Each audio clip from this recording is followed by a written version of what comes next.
The sun was setting over the bustling city, casting long shadows across the streets as people hurried to their destinations. Among them was a middle-aged woman named Margaret, her face lined with worry and exhaustion after a long day at work. She clutched her purse tightly in one hand while gripping the metal railing of the crowded bus with the other. The vehicle rocked gently as it made its way through traffic, stopping frequently to pick up more passengers. Margaret scanned the rows of seats, searching for an empty spot where she could finally rest her tired legs. Most of the bus was filled, but near the back, there was one vacant seat beside a man wearing a crisp suit and tie. He had been reading a book quietly, his posture relaxed yet dignified. His name was Daniel, though Margaret didn't know that yet. What she did notice, however, was the color of his skin, a deep shade of brown that contrasted sharply with her own pale complexion. For a moment, Margaret hesitated. Her eyes darted around the bus, hoping to find another option, but there were no other open seats. Reluctantly, she approached the row where Daniel sat, her steps slow and deliberate. As she drew closer, she felt a knot form in her stomach. It wasn't just the fatigue from standing all day. It was something deeper, something rooted in years of societal conditioning and unspoken biases she had never fully confronted. When she reached the seat, Margaret paused awkwardly. Instead of sitting down immediately, she glanced at Daniel, then quickly looked away. Her lips pressed together in discomfort, and she shifted her weight from one foot to the other. Finally, she spoke, her voice trembling slightly. "Excuse me?" she said, avoiding eye contact. "Do you mind if I sit here?" Daniel lowered his book slowly, his dark eyes meeting hers calmly. There was no anger or hostility in his gaze, only curiosity. "Of course," he replied softly, closing the book and setting it aside to give her space. But Margaret didn't sit right away. Instead, she stood frozen, her grip tightening on the strap of her purse. After a brief pause, she blurted out, "Actually, never mind." Without waiting for a response, she turned abruptly and moved toward the front of the bus, muttering, under her breath, about how crowded it was. Daniel watched her go, his expression unreadable. Other passengers nearby exchanged glances, some shaking their heads in disapproval, while others simply looked away. No one said anything aloud, but the tension in the air was palpable. Margaret eventually found herself leaning against a pole near the driver's area, far away from Daniel. She tried to convince herself that she'd made the right choice, telling herself it was nothing personal. It was just complicated. Yet, despite her attempts to justify her actions, a small part of her couldn't shake the feeling that she'd done something wrong. Meanwhile, Daniel returned to his book, though his thoughts were elsewhere. He had encountered situations like this before, countless times throughout his life. Each time, he reminded himself not to take it personally, to rise above the ignorance of others. But tonight felt different somehow. Something about the way Margaret had acted, and the fleeting look of guilt in her eyes, stirred something within him. As the bus continued its journey through the city streets, neither Margaret nor Daniel realized how much this seemingly insignificant encounter would change both of their lives forever. The bus rumbled along, its wheels groaning against the uneven pavement as it navigated through the busy streets.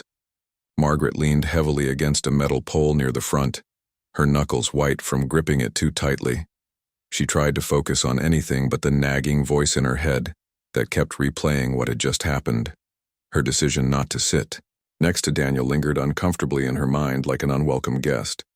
She glanced around at the other passengers, hoping no one had noticed her awkward behavior. But deep down she knew they had. A young man with headphones gave her a quick once-over before turning his attention back to his phone. An elderly woman sitting across from her raised an eyebrow briefly, then returned to knitting. Even the driver seemed to glance at her in the rearview mirror for a split second, though he quickly looked away. Margaret shifted uneasily, trying to convince herself that none of this mattered. It was just a seat on a bus after all. What difference did it make? Yet the more she tried to dismiss the incident, the heavier the weight of her actions became. Why had she reacted that way? Was it fear? Discomfort? Or something deeper? Something she didn't want to admit even to herself? Her thoughts were interrupted when the bus hit a bump, jolting everyone slightly. Margaret stumbled forward, catching herself just in time. As she regained her balance, her eyes inadvertently met Daniel's again. He was still seated calmly in the back, his book resting on his lap now. This time he didn't look away. His gaze held hers steady, neither accusing nor forgiving, just observing. Margaret felt her cheeks flush with embarrassment. She quickly turned her head, pretending to study the advertisements plastered on the walls of the bus. One ad caught her eye. A smiling family enjoying dinner together, their faces glowing with warmth and connection. For some reason, the image made her chest tighten. She thought about her own family, her husband and teenage son waiting for her at home. Would they be proud of how she'd acted today? Or would they see her choice as small-minded and unfair? Meanwhile, Daniel remained where he was, outwardly calm but inwardly reflective. He had seen reactions like Margaret's countless times before. People flinching, hesitating, or outright refusing to share space with him simply because of the color of his skin. Over the years, he had learned to shield himself from the sting of such moments, telling himself that their prejudice wasn't really about him. Still, every rejection carried a subtle toll, chipping away at his sense of belonging in a world that often treated him as less than equal. But tonight, something about Margaret stood out to him. Unlike others who had dismissed him without a second thought, there had been a flicker of hesitation in her eyes, a brief moment of conflict before she chose to walk away. That hesitation intrigued him. It suggested that perhaps she wasn't entirely comfortable with her own decision. Maybe, just maybe, there was room for change within her. As the bus approached another stop, a group of teenagers boarded, laughing and chatting loudly. They squeezed into the remaining spaces, forcing Margaret to move further down the aisle. Reluctantly, she found herself standing closer to Daniel than before. Though she avoided looking directly at him, she could feel his presence nearby, steady and unassuming. Daniel, sensing her proximity, decided to break the silence. In a soft, measured tone, he spoke, not accusingly, but with genuine curiosity. "Is everything okay?" he asked, his voice barely audible over the hum of the bus engine. Margaret froze, caught off guard by his question. She hadn't expected him to address her, let alone with such kindness. For a moment, she considered ignoring him, pretending she hadn't heard, but something stopped her. Slowly, she turned to face him, her heart pounding in her chest. I'm fine," she stammered, her words faltering. "Thank you for asking." Daniel nodded, offering a faint smile. "You're welcome," he replied simply, then returned to his book. Though their exchange was brief, it left Margaret feeling even more unsettled than before. There was no malice in Daniel's demeanor, only patience and understanding. And yet, that very kindness made her feel worse about her earlier actions. How could someone so composed and gracious exist in a world that often treated him so unfairly? As the bus continued its route, Margaret couldn't shake the growing sense of unease inside her. Little did she know, this encounter was far from over, and the lessons it would teach her were only beginning to unfold. The bus slowed to a stop at a busy intersection, its brakes hissing loudly as the doors swung open to let more passengers in.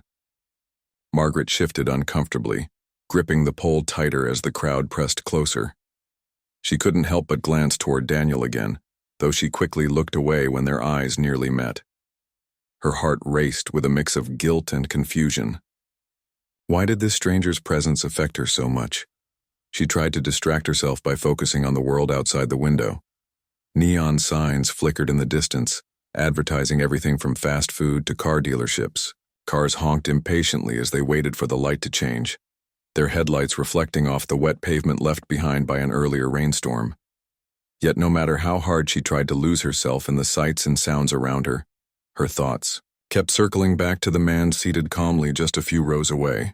Margaret replayed their brief conversation in her mind.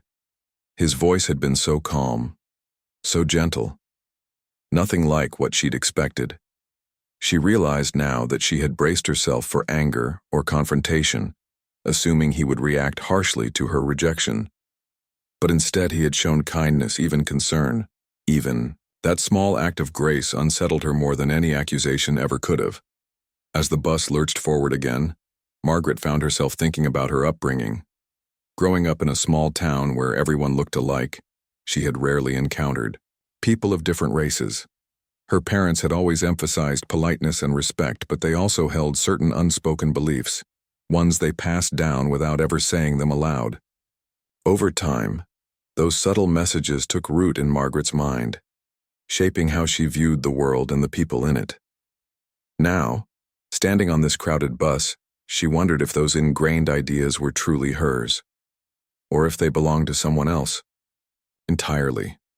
Was she simply repeating patterns learned from others, or was there something deeper driving her behavior? The questions swirled in her mind, leaving her feeling exposed and vulnerable. Daniel, meanwhile, continued to observe her quietly. From his seat, he noticed the way her hands trembled slightly as she clutched the pole, the way her gaze darted nervously whenever their eyes almost met. Though he didn't know her story, he recognized the signs of inner turmoil. It was a look he had seen many times before, a mixture of shame and uncertainty that often accompanied moments of self-awareness. He considered speaking to her again, perhaps offering a kind word or two to ease her discomfort. But he hesitated, unsure whether his intervention would help or make things worse. Instead, he chose to remain silent, allowing her the space to process whatever emotions were bubbling beneath the surface. At the next stop, several passengers disembarked, creating a bit more room on the bus. Margaret finally managed to find a seat near the middle, far enough from Daniel that she felt some relief, but not far enough to escape the weight of her thoughts. As she settled into the hard plastic chair, she pulled out her phone, scrolling aimlessly through social media feeds in an attempt to distract herself. But even the endless stream of photos and updates couldn't drown out the voice in her head. One particular post caught her eye, a quote overlaid on a serene image of a sunset. It read, "Change begins when we choose to see differently." The words struck a chord deep within her, resonating with the conflict she had been wrestling with since boarding the bus. She stared at the screen for a long moment, her fingers hovering over the like button. Finally, she closed the app and slipped her phone back into her purse. The quote lingered in her mind, challenging her to confront the uncomfortable truth she had spent years avoiding. Meanwhile, Daniel reached the final pages of his book. As he turned the last page, he glanced up once more, catching sight of Margaret staring blankly out the window. There was something raw and honest in her expression, as if she were grappling with a decision she wasn't ready to face. For the first time since the encounter began, Daniel allowed himself to hope. Perhaps this woman who had initially rejected him might yet surprise him. Perhaps tonight wouldn't end with rejection after all, but with understanding. The bus trundled onward, carrying its passengers closer to their destinations, and unknowingly steering Margaret and Daniel toward a moment that would change both of their lives forever. As Margaret walked home from the bus stop, the cool night air brushed against her face, carrying with it the faint scent of blooming flowers. The streets were quiet now, lined with neatly trimmed hedges and softly glowing porch lights. Yet despite the calm surroundings, her mind was anything but peaceful. The conversation with Daniel replayed in her head like a loop, each word resonating more deeply than the last. She thought about his smile, how genuine and forgiving it had been, and marveled at how he had managed to turn an uncomfortable situation into something meaningful. He hadn't lectured her or made her feel small for her actions. Instead, he had extended grace, giving her the space to confront her own flaws. That act of kindness had touched her in ways she couldn't fully articulate. When she reached her front door, she paused for a moment, taking a deep breath before stepping inside. Her husband, John, was seated on the couch, watching TV, while their teenage son, Ethan, scrolled through his phone at the dining table. Both looked up as she entered, sensing immediately that something was different about her. "You okay?" John asked, his brow furrowing slightly. "You seem distracted." Margaret hesitated, unsure of how much to share. She wanted to tell them about what had happened on the bus, but the words felt heavy, almost too personal to put into speech. Still, she knew she couldn't keep it bottled up. This wasn't just about her anymore. It was about understanding herself better and learning to do better. I met someone today, she began slowly, setting her purse down on the counter. A man on the bus. At first I didn't want to sit next to him because... She trailed off, her voice faltering. Because why? Ethan chimed in, looking up curiously. Margaret sighed, forcing herself to continue. Because he was black, she admitted, her cheeks flushing with shame. And I know that's wrong. I shouldn't have cared, but for some reason I did. And when I walked away, I could tell I hurt him, even though he never said so. But then, he forgave me. John and Ethan exchanged glances, neither saying a word at first.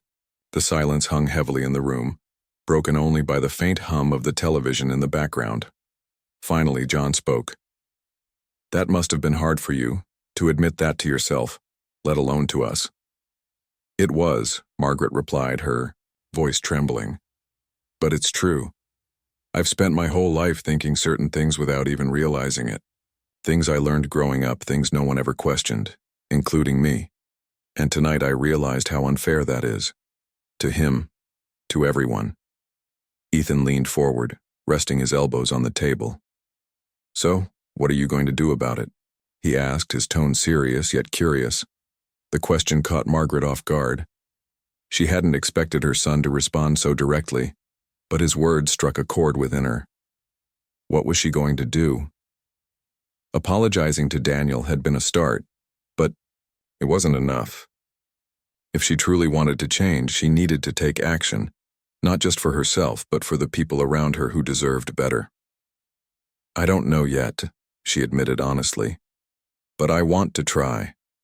I want to learn how to see people differently, to treat everyone with the respect they deserve no matter who they are. John nodded approvingly, a small smile tugging at the corners of his mouth. That's a good place to start, he said. Later that evening, as Margaret lay in bed staring at the ceiling, she found herself thinking about Daniel again. She wondered where he lived, what kind of work he did, whether he had a family waiting for him at home. Though she would likely never see him again, she realized that his impact on her life was undeniable. In just one brief encounter, he had planted a seed of change, a spark that might grow into something bigger if she nurtured it. Meanwhile, miles away, Daniel sat in his apartment, reflecting on the same encounter. Though he had faced countless moments like this before, something about Margaret's apology had stayed with him. It wasn't often that people acknowledged their biases so openly, or expressed gratitude for being given a chance to grow. Perhaps, he thought, there was hope after all. The days that followed Margaret's encounter with Daniel were filled with quiet determination. She woke up each morning with a new sense of purpose, though she wasn't entirely sure where to begin. Change, she realized, was not something that happened overnight. It required effort, patience, and a willingness to step outside her comfort zone. Her first step was small but significant. She decided to educate herself, starting with books and articles about race, prejudice, and systemic inequality. At first, the information overwhelmed her.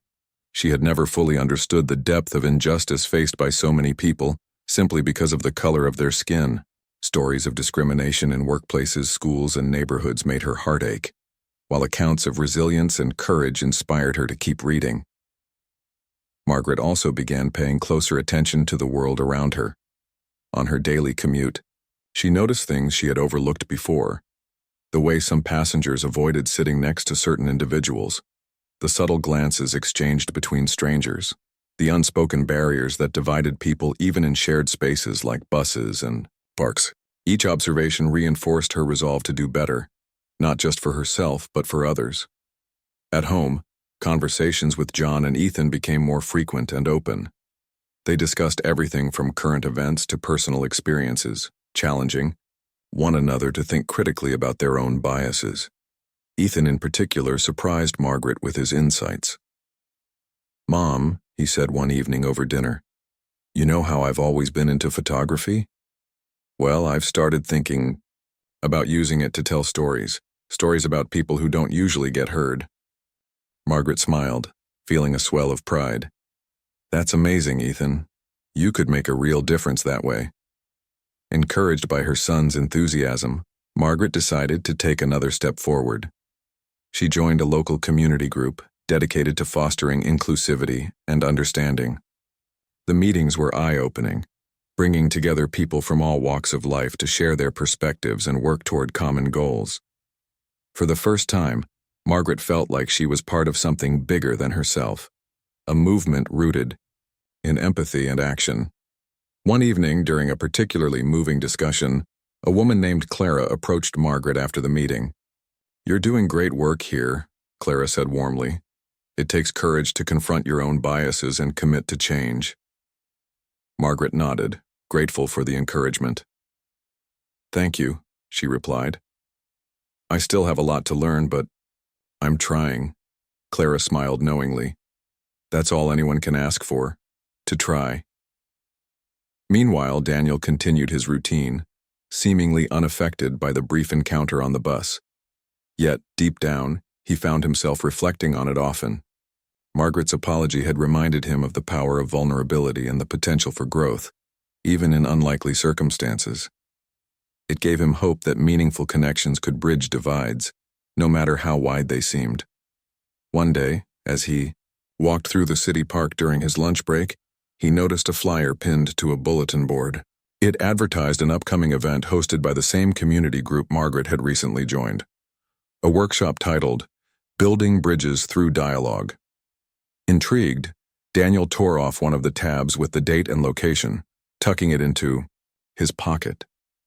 Perhaps, he thought, this was an opportunity to contribute in his own way, to plant seeds of understanding just as Margaret had done for him.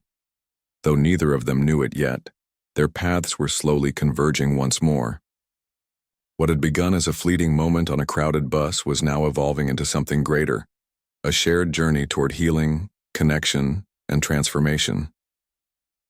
It was a crisp autumn morning when Margaret arrived at the community center for the workshop titled, "Building Bridges Through Dialogue." She had been looking forward to this event for weeks, eager to continue her journey of growth and understanding. As she entered the room, she noticed a diverse group of people gathered, some chatting animatedly, others quietly observing their surroundings. The atmosphere buzzed with energy, a mix of curiosity and hope filling the air. Margaret took a seat near the front, clutching her notebook tightly in her hands. She glanced around, taking in the faces of those who had come together to share this experience. And then, as if guided by an invisible thread, her eyes landed on a familiar figure standing near the back of the room. It was Daniel. Her breath caught in her throat. For a moment, she wasn't sure whether to approach him or stay seated, unsure of how he might react to seeing her again. But before she could decide, he turned his head slightly, his gaze meeting hers across the room. Recognition flickered in, his eyes followed by a warm smile that instantly put her at ease. Without hesitation, he began walking toward her. "Margaret," he said softly as he reached her seat, "I didn't expect to see you here." "I didn't expect to see you either," she replied, her voice tinged with both surprise and delight. "But I'm glad I did." Daniel nodded, pulling out the chair next to her. "Mind if I join you?" "Of course not," she said quickly, feeling a wave of gratitude wash over her. As they settled into their seats, the facilitator of the workshop stepped up to introduce the day's activities. The session focused on storytelling, sharing personal experiences of bias, resilience, and connection. Participants were encouraged to speak openly, creating a safe space for vulnerability and learning. When it was Margaret's turn to share, she hesitated briefly before speaking. Her voice trembled at first, but as she recounted her encounter with Daniel on the bus, it grew steadier. She spoke honestly about her initial reaction, her feelings of guilt, and the steps she had taken since then to confront her biases. "I owe a lot of my growth to Daniel," she concluded, turning to him with a grateful smile. "His kindness changed everything for me." The room fell silent for a moment, the weight of her words sinking in. Then, one by one, people began applauding, not just for Margaret, but for the courage it took to acknowledge her mistakes and commit to change. When Daniel stood to speak, his tone was calm yet powerful. He shared his own experiences of facing prejudice, emphasizing the importance of empathy and understanding in breaking down barriers. We all carry biases, he said, but what matters is whether we choose to challenge them and whether we extend grace to others who are trying to do the same. By the end of the workshop, the entire room felt transformed. Strangers had become allies united by a shared desire to create a more inclusive world. As Margaret and Daniel walked out together afterward, she turned to him with heartfelt sincerity. "Thank you for everything. You've made such a difference in my life." Daniel smiled, placing a gentle hand on her shoulder. "And you've reminded me that change is possible, even in the smallest moments." They parted ways eventually, each returning to their lives with renewed purpose. But the impact of their reunion lingered, a testament to the power of compassion, courage, and human connection to transform hearts and minds. This final part brings Margaret and Daniel's journeys full circle, showcasing how their initial encounter blossomed into lasting change. Their reunion highlights the ripple effect of kindness and underscores the idea that even small actions can inspire profound transformation.